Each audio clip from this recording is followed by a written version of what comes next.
భగవంతుడే అలాగా వచ్చి అంటే ఉద్యమం చేసే వాళ్లకు నాంది పలకవలసినటువంటి పరిస్థితి భగవంతుడు కూడా ఇస్తాడు.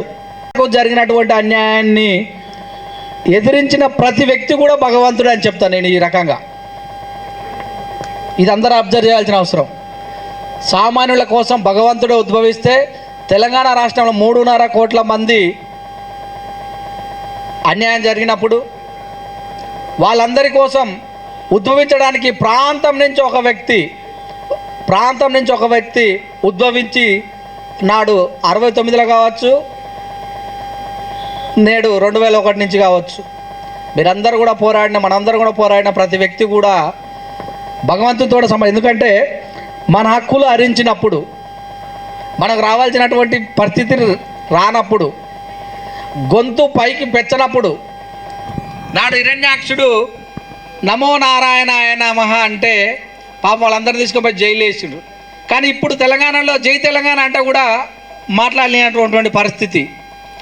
జై తెలంగాణ అంటే ఆయన రాజకీయాన్ని అణచివేసినటువంటి పరిస్థితి. ఆయన కనీసం సర్పంచ్ పోస్ట్ కూడా ఇవ్వకుండా వాళ్ళు ఎమ్మటి ఉన్న వాళ్ళందరూ మిగతా ఎమ్మెల్యేలు కానీ ఎంపీటీసీ జడ్పీ ఎవరిని కూడా ఒక విలేసినటువంటి వ్యక్తిని ఉన్నటువంటి పరిస్థితి.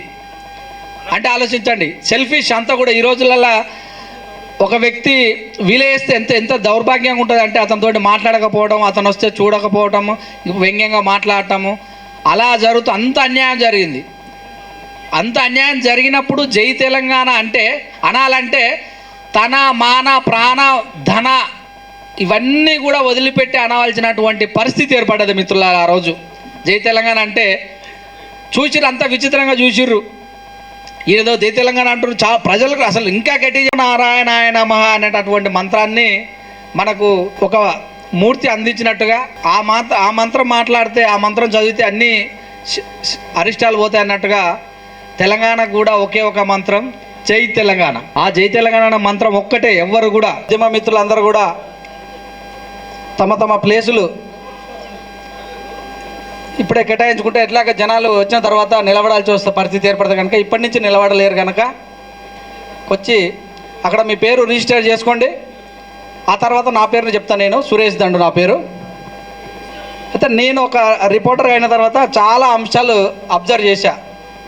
ఎలాంటి అంశాలు అంటే 2001లో జై తెలంగాణ అంటే వెంబడివాడి అనిపించే వాళ్ళం. జై తెలంగాణ అంటే అడే ఎందుకు అనాలే, ఏమొస్తుంది, అసలు వస్తుందా అని వాళ్ళు క్వశ్చన్ చేస్తే 100 చెప్పేవాళ్ళం. కానీ తెలంగాణ వచ్చిన తర్వాత ఆ రోజు మనం ఎమ్మటి పడ్డ వాళ్ళను జై తెలంగాణ ప్రతిపక్షంలో ఎమ్మెల్యేలు వాళ్ళు అన్నాం కదా. ఆ తర్వాత వాళ్ళే ఎక్కువ అన్నారు మనకంటే కూడా. ఎందుకంటే టీఆర్ఎస్లోకి వచ్చి నోరు తెరిస్తే చాలు. కొన్ని చోట్ల మల్లారెడ్డి గారిని చూస్తుంటాం. అప్పుడు అనమంటే ఎప్పుడు ఏమనిపిస్తావు అనేటోడు. ఇప్పుడు ఆయన అందరికంటే ముందుగా జై తెలంగాణ అని ఎక్కువ అంటారు. అంటే నేను ఇది ఒక ఉదాహరణ ఏం చెప్పినట్టే అప్పుడు మనం ఎమ్మటి పడ్డాం. ఇవాళ మనం అంటారు చేతులు ఉన్న వాళ్ళు జై తెలంగాణ అనూరి, చేతులు లేబట్టి జై తెలంగాణ అనూరు అంటారు. అన్నీ అలిచిపోయిన విషయం వాళ్ళకి తెలియదు కదా. ఎందుకంటే 2014 అన్నారు కనుక అప్పుడు గొంతు ఎండిపోయేలాగా నేను ఒక్కనంటే కనీసం ఊరు మొత్తం వినాలి అనే విధంగా అరిచినాం. మనకు తెలిసినటువంటి ఏకైక మంత్రం జై తెలంగాణే. మనకు తెలిసినటువంటి మంత్రం వాడి 100 తిట్టని రైలు బరో అన్నా, లేకపోతే పొద్దుగాల ఊరు బంద్ పెట్టాలన్నా మనం ఏం తిట్టపోయేది జై తెలంగాణ అంటే అమ్మ వచ్చిన సతీష్ వచ్చిండ్రు ఆయన, లేకపోతే కాచమన్న వచ్చిండు ఇక ఇలా బంద్ పెడతారని పిల్లలు కూడా చాలా సంతోషపడే వాళ్ళు. అప్పుడు స్కూల్ బంద్ అంటే జై తెలంగాణ వినబడదు అంటే చాలు. ఇక 100 ప్రశ్నలకు ఒకే సమాధానం జై తెలంగాణ. మనం ఎవరిని తిట్టలేదు, ఎవరిని కొట్టలేదు, ఆవేశపడలేదు. మనం జై తెలంగాణ అనే మంత్రాన్ని మాత్రమే జపించినాం. ఆ మంత్రం కొన్ని కోట్ల సార్లు ఉంటుంది కనుకనే నారాయణుడు మెచ్చి మనకు తెలంగాణ ఇచ్చిండు అనుకోవచ్చు. సో ఇది నేను ఎందుకు చెప్పినంటే తెలంగాణ ఉద్యమంలో ఉన్నప్పటి నుంచి కూడా మనం వెంబడివాడి అనించేది ఒకటైంది. ఇవాళ అలాంటి వాళ్ళు అంటుంటే కూడా కొంచెం లోపల సంతోషం ఉంది, ఇవాళ బాగా అంటున్నారు అని. కానీ కొంచెం ఇబ్బందిగా ఉంటుంది. ఎందుకంటే పదవులు వాళ్ళు పొందారు కనుక. మనం పదవుల కోసం పనిచేయకపోయినప్పటికీ కూడా కష్టపడ్డందుకు ఫలితం అనేది కంపల్సరీ ఎవరైనా ఆశిస్తారు. మనము పదవుల కోసం పని చేయకపోవచ్చు, తెలంగాణ రాష్ట్రం కావాలనుకోవచ్చు, కానీ ఎంతో కొంత మనకు అవకాశం ఉన్న చోట అవకాశం కల్పించాలంటటువంటి అవకాశం మాత్రం మనం ఎమ్మటి అంటే మనం ఎవరైతే పనిచేశామో, ఏ అజెండా కోసం పనిచేశామో వాళ్ళు కంపల్సరీ కూడా మనకు ఎంతో అంత చేయాలనేటటువంటి తత్వాన్ని మాత్రమే మనం ఇలా మాట్లాడుకోగలుగుతాం. మనం ఇంట్లో ఒక చెట్టు పెడితే కరివేపాకు ఎందుకు పెట్టుకుంటాం? పని లేక పెట్టుకోలేం, కూరలో ఉపయోగపడుతుందని. ఇంకా వేరే చెట్టు, మామిడి చెట్టు పెట్టినా, ఇంకే చెట్టు పెట్టినా మరి కంప చెట్టుతో కొట్టేస్తాం. అంటే మనం చేసే ప్రతి పనిలో ఇంతో అంతో మనకు ఉపయోగపడుతుంది, మనకు మన వచ్చే తరాల వాళ్ళకు ఉపయోగపడుతుంది. అంటే తెలంగాణ అంటుంది కూడా కారణం అదే. కానీ అలా కష్టపడ్డ వాళ్ళందరికీ కూడా ఇలాంటి సంక్షేమం చేయకపోవడం వల్లనే మళ్ళీ అలా మనము ఉద్యమం కిరీటాన్ని ఎత్తుకోవాల్సిన పరిస్థితి ఏర్పడ్డది. నాకు పెద్దగా మాట్లాడరాదు, మాట్లాడిన అంశాలు అయితే నాకు తెలిసినవి మాట్లాడాను. ఇప్పుడు ఒక పాట పాడదామని అనుకుంటున్నా. మీరందరూ కూడా బాగలేకపోయినా బాగుందని చెప్పండి, సంతోషపడతా. రైట్, మనం చేసిన పనులే, కొత్తగా ఏం చెప్పట్లేదు, ఇక్కడ మనం చేసినవే. ఎత్తు ఎత్తుర జెండా ఉద్యమ వీరుని జెండా, ఉద్యమకారుల అండా సంక్షేమ జెండా. ఎత్తు ఎత్తుర జెండా ఉద్యమ వీరుని జెండా, ఉద్యమకారుల అండా సంక్షేమ జెండా. జై తెలంగాణ అన్న, రాష్ట్ర రోకో అన్న, ఒంటు వార్పు అన్న, ముందు ఉన్నామన్నా. వంట వార్పు అన్నా, ముందు ఉన్నామన్నా, ముందు ఉన్నామన్నా, లాటి దెబ్బలు తిన్నామన్నా. నిజమే కదా? వంట వార్పు అన్నా, జై తెలంగాణ అన్న, రాష్ట్ర రోకో అన్న, వంట వార్పు అన్న. వీటన్నిటి కూడా మనం ముందున్నాం, లాటి దెబ్బలు తిన్నాం అని చెప్తున్నా నేను. ఇంట్లో మరి నిజంగా ఓకే అయితే సపట్లు కొట్టాలి మరి. అయితే ఎత్తుర జెండా ఉద్యమ వీరుని జెండా, ఉద్యమకారుల అండ సంక్షేమ జెండా. మిలియన్ మార్చి చేసినాం, సకల జనుల సమ్మె చేసిన, జైలు బారో అన్న, కుటుంబానికి దూరమైనాం. కుటుంబానికి దూరమైన జై తెలంగాణ అన్నాం. కుటుంబానికి దూరమైనా కూడా మనం జై తెలంగాణ అన్నాం. మిలియన్ మార్చి చేసినాం, సకల జనుల సమ్మె చేసిన, జైలు బారో అన్న, కుటుంబానికి దూరమైనాం. కుటుంబానికి దూరమైన జై తెలంగాణ అన్నాం. ఎత్తు ఎత్తుర జెండా వీరుని జెండా, ఉద్యమకారుల అండ సంక్షేమ జెండా. ధూమ్ధాములు చేసినాం, అసెంబ్లీ ముట్టడికెళ్ళాం, రాష్ట్ర బంధువులు చేశాం, రోడ్ల మీద పన్యాం. ఇవాళ బంద్ అంటే మొట్టమొదటి కనిపోయి రోడ్ల మీద వంతానికే ప్లాన్ చేసినాం, బస్సులు గిసులు ఆపుతాందుకు కూడా. రోడ్ల మీద పన్యాం, పదవులకు దూరంగా ఉన్నాం. అంతే కదా? ఏం చేసినా కూడా ఇలా పదవులకు మనం ఎలా ఉన్నాం? దూరంగా ఉన్నాం. అందుకే ఎత్తు ఎత్తుర జెండా ఉద్యమ వీరుని జెండా, ఉద్యమకారుల అండా సంక్షేమ జెండా. ఇప్పుడు ఎత్తవలసినటువంటి జెండా మనము ఉద్యమ వీరుని జెండా ఎత్తాలంటున్నాం. మనం ఉద్యమ వీరుడు ఎప్పుడు అవుతామంటే మనకు కావాల్సినటువంటి ఫలాలను మనము సంపాదించుకున్నప్పుడు మాత్రం వీరులు అవుతాం. ఇప్పటిదాకా తెలంగాణ కోసం పోరాడాం, తెలంగాణ వచ్చింది, ఎవరికి ఏం కావాలో అన్నీ చేసుకున్నారు. కానీ పోరాడవలసిన వానికి, పోరాడిన వాళ్ళకు జరగలేదు కనుక ఇప్పుడు ఉద్యమ వీరుని జెండా ఎత్తామని నేను చెప్తున్నా. ఓకేనా? మీకు అందరికీ ఈ పాట నచ్చినట్టయితే సపోర్ట్లు కొట్టమని చెప్పిన ముందే నేను. Thank you. నా మాటలు, నా పాటలు మీరందరూ భరించినందుకు మీకు కూడా నేను ఒకసారి సపోర్ట్లు కొడతా. రైట్, థ్యాంక్ యూ అక్క. అడవులలో షూటింగ్ చేస్తే వాళ్ళు వదిలిపెట్టరు అని సినిమా వాళ్ళ గురించి చెప్తున్నా. ఇక నేను ఒక 4-5 నెంబర్లు కలిసి తీసుకొని పోయినాం. ఆడికెళ్ళి జై తెలంగాణ అంటే ఇక వాళ్ళు ఎక్కడో అక్కడ చదువుకొని ఒకటే పరిగెడుతున్నారు. వాళ్ళు ఇక మేమేం అనలే వాళ్ళని వాస్తవాన్ని కూడా. ఎవరి అమ్మాయి వచ్చిర్రా అని.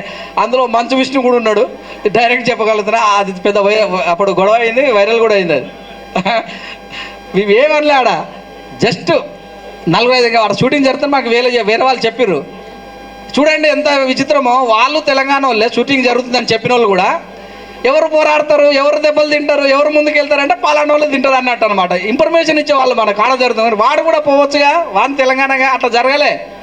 చేసేవాడు మాత్రమే చేస్తాడని మనకు ఫోన్ చేస్తే మనం ఊకోగా ఇక 4-5 తీసుకొని పోయి చక్కగా ఆడి నుంచి అరుచుకుంటూ పోలేదు, చక్కగా ఆడిపోయి జై తెలంగాణ ఆడాం. ఇక ఊరుకుతున్నారు కదా వాళ్ళు. మాకైతే నవ్వు వచ్చింది నాకు నిజంగా కూడా. సో అలాంటి సందర్భాలు ఎన్నో ఉన్నాయి చెప్పుకుంటూ పోతే. మాది మాడుగుల మండలం ఆర్కపల్లి గ్రామం. నేను 10th, నా 2001. అప్పుడు చంద్రబాబు నాయుడు పీరియడ్లో పోస్టులు చాలా పడ్డాయి. ఇంటర్మీడియట్ వాళ్ళు కూడా టీచర్లు వచ్చిర్రు, టీటీసీ చేసి ఇంటర్మీడియట్ వాళ్ళు కూడా. అయితే అయితే చంద్రయ్య సార్ అని ఒక ఆయన మా ఊరు పక్కనే బ్రాహ్మణపల్లి. నాకు ఆ వాస్తవానికి తెలియదు, ఉన్న వాస్తవం చెప్తున్నా, తెలియదు జయ తెలంగాణ అంటే ఏం తెలియదు. కానీ ఆ సారు సిపిఐ పార్టీ ఎంతమంది అంటే 8 మంది టీచర్లో 4 వాళ్ళే వచ్చారు. మళ్ళీ వాళ్ళు ఈ చుట్టుపక్కల వాళ్ళు గుంటూరుకి పక్కన వాళ్ళు అనుకోకాదు, విజయనగరం శ్రీకాకుళం టీచర్లు వచ్చారు.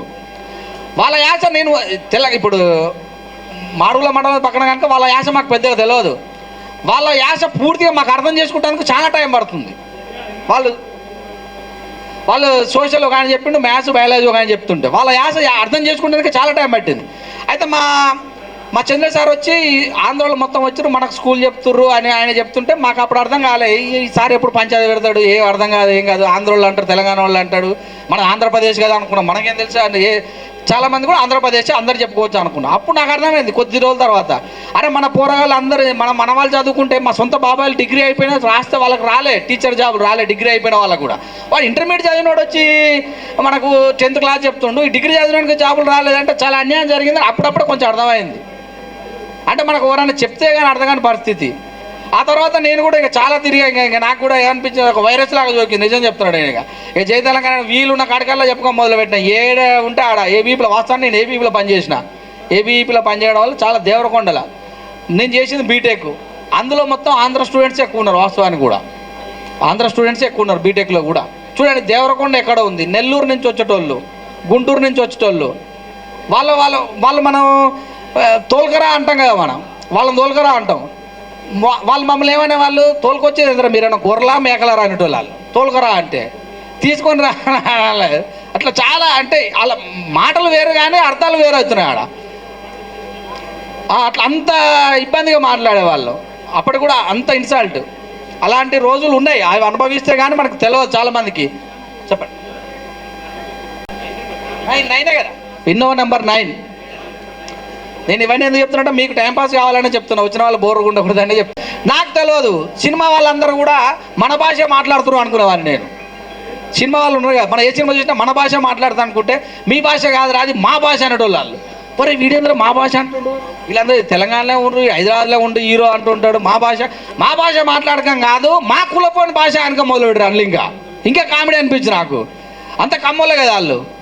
వాస్తవం మీరు చూడండి, సినిమాలు హీరోలు అందరూ కూడా, నాగార్జున, మోహన్ బాబు, పాపం చాలామందికి తెలియక చిరంజీవిని రజక అనేవాళ్ళట. చాలామందికి తెలియదు రజకుడు, మా రజకుడు అని కూడా అన్నాడు. నాకు జర సినిమా మీద కొంచెం పట్ట ఉంది, ఆయన రజకుడు కాదురా ఆయన అని చెప్పేవాడిని. అంటే అట్లా ఫీల్, అంటే మనల్ని అంతా మా భాష అది మొత్తం కృష్ణా డిస్ట్రిక్ట్ లాంగ్వేజ్ అని చెప్పి వాళ్ళు, మొత్తం కృష్ణా డిస్ట్రిక్ట్ లాంగ్వేజ్. అంటే మన లాంగ్వేజ్ ఏంటంటే మన లాంగ్వేజ్ మనకే విచిత్రం అనిపిస్తుంది. పోయిండ్రు వచ్చిండ్రు అనేసరికి నేను అర్థాక అది మాట్లాడినా ఇప్పుడు పోయిండ్రు వచ్చిండ్రు అంటుండేది, ఇది ఎక్కడ లాంగ్వేజ్ రాని ఇంత పరిస్థితులు ఏర్పడ్డా. అంటే మన సంస్కృతి మీద, మన భాష మీద ఎంత దాడి జరిగిందో మనకు అర్థమవుతుంది, వింటే అర్థమవుతుంది. అంత అన్ని రకాల దాడి జరిగింది. మన వేషధారణ మీద, తిండి మీద కూడా అనేవాళ్ళు. మనం దాదాపు మజ్జిగ చాలా తక్కువనే తినేవాళ్ళం, వాళ్ళకి మజ్జిగతోటి కంప్లీట్ భోజనం అనేటోళ్ళు. మనం పచ్చిమిర్చి అది పులుసు చేసుకుంటాం, వాళ్ళు రసం అంటారు. ఒరే ఇది మాకు చింతపండుతో చేస్తాం రా మేము అనేది, లేదురా ఇది రసం అనేటోడు. అంటే అంతకంత కనిపించు. అంటే మనకు పక్కోడు తెలిస్తే కానీ, మనకు పోటీ కాంపిటీషన్ వాడు తెలిస్తే కానీ తెలియదు అన్నమాట. అలాంటి చాలా జరిగినాయి, అందుకనే వచ్చింది తెలియదు. కానీ ఇంకా నేను నాకు కొద్ది సమవిచారంగా చెప్తున్నా మీకు, కొన్ని రంగాలలో ఇంకా పోలేదు. కొన్ని రంగాలలో, టీవీ రంగంలో ఏమైనా పోయిందా? టీవీ రంగంలో మొత్తం వాళ్ళెవరు, రిపోర్టర్లు కూడా వాళ్ళెవరు. ఇప్పటివరకు మీరు ఫిలిం ఇండస్ట్రీకి వెళ్తే ప్రసాద్ ల్యాబ్ ఉందా, మెరికల్ లాగానే ఉంటారు మన రిపోర్టర్లు. ఆడిపోతే ప్రసాద్ ల్యాబ్లోకి వెళ్తే మెరికల్ లాగానే కానొస్తారు మన రిపోర్టర్లు. ఇంకా ఇండస్ట్రీ గురించి చెప్పాల్సిన అవసరం లేదు. వాళ్ళు ఏమంటారంటే 50,000 మందికి 40,000 మందికి ఉపాధి దొరుకుతుంది అంటే, 300 ఉపాధి భోజనం దొరుకుతుంది మనకు, కోట్లు వాళ్ళకు. ఒక సినిమా తీస్తే హీరోకు 20 కోట్లు 10 కోట్లు, మన వాళ్ళకి 2 పూటల భోజనం, ఈ షిఫ్ట్కు 500 ఇస్తారు, ఉపాధి దొరుకుతుంది. ఉపాధి పరులో మనము చూడండి. నిన్నమననే అల్లు అర్జున్ పెద్ద థియేటర్ రిలీజ్ చేశాడు, మరి దానికి మన సీఎం పోయి రిబ్బన్ కట్ చేశాడు. అలాంటి థియేటర్లు మనం ఒక హీరో కాలేము, సంపాదించలేము. మరి సో కాచవన్నకు హ్యాండ్ ఓవర్ చేస్తున్నా.